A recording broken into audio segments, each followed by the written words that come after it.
Hello, Bible readers. It's Monday, October 19th. And so we jump back in to Joshua chapters 10 through 12 and Luke.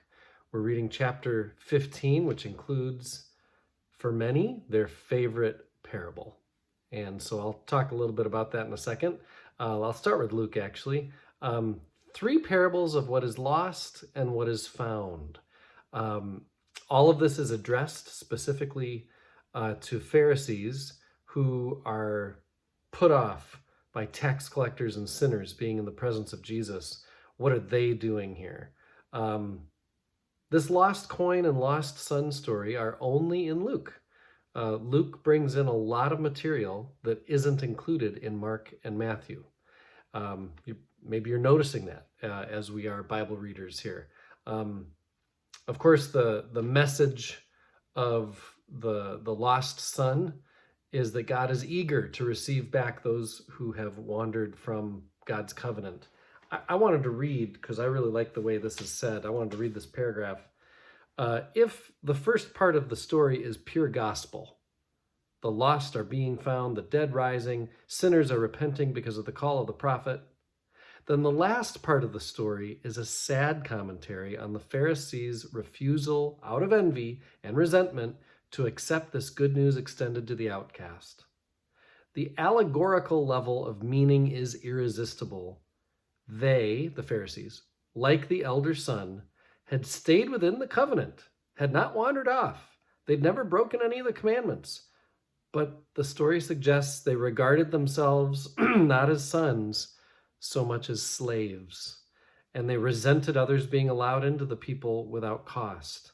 The son refusing to come into the house of singing and rejoicing is exactly like those who stand outside the heavenly banquet while many others enter in.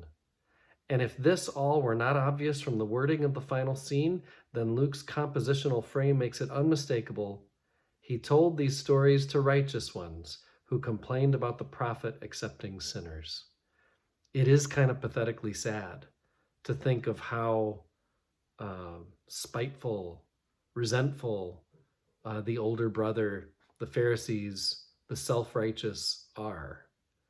If our heart isn't getting bigger to accept those who seem unacceptable to us, if we can't accept people on God's terms, then we're probably doing it wrong.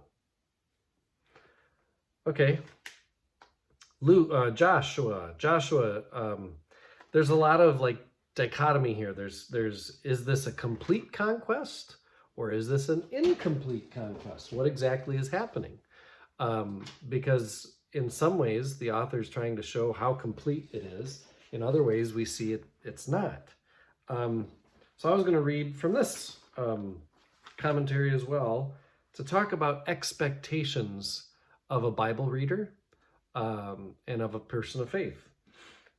The ambiguities and inconsistencies of Joshua, which, by the way, I appreciate that this commentary admits there are ambiguities and inconsistencies. What does a Bible reader do with those? So I think this addresses a question that some of you have written to me with. The ambiguities and inconsistencies of Joshua reflect a narrator grappling with a reality less plastic than desired, and throwing up challenges to his tenets and assertions. In this view, reading the book of Joshua becomes an exercise in adjusting hopes and expectations to the way things are without abandoning basic principles. A continually startling metaphor for adult learning. For readers of the Bible and the church, this can be a worthwhile lesson in looking or listening carefully to what the Bible is saying, despite the expectations inevitably brought to it.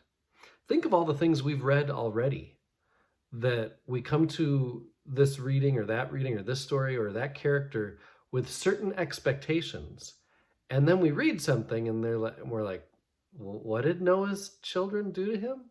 Well, what did I just read? There's been a lot of moments of, what? And not just I don't understand, but I don't understand the meaning of, and I don't understand how that connects with this or that. Even genocide in Joshua, how does that fit? That the author of Joshua wrestles on their own within their writing. That we're going to see that throughout Scripture.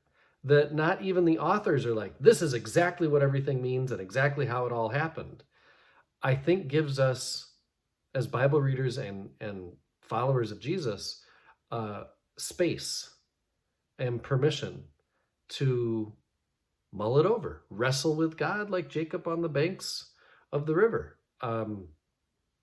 We aren't meant to come to the Bible to just get all the answers, because not even the authors are pretending to have all the answers. I am one with my God. My God is with us, all of us, at all times and in all places.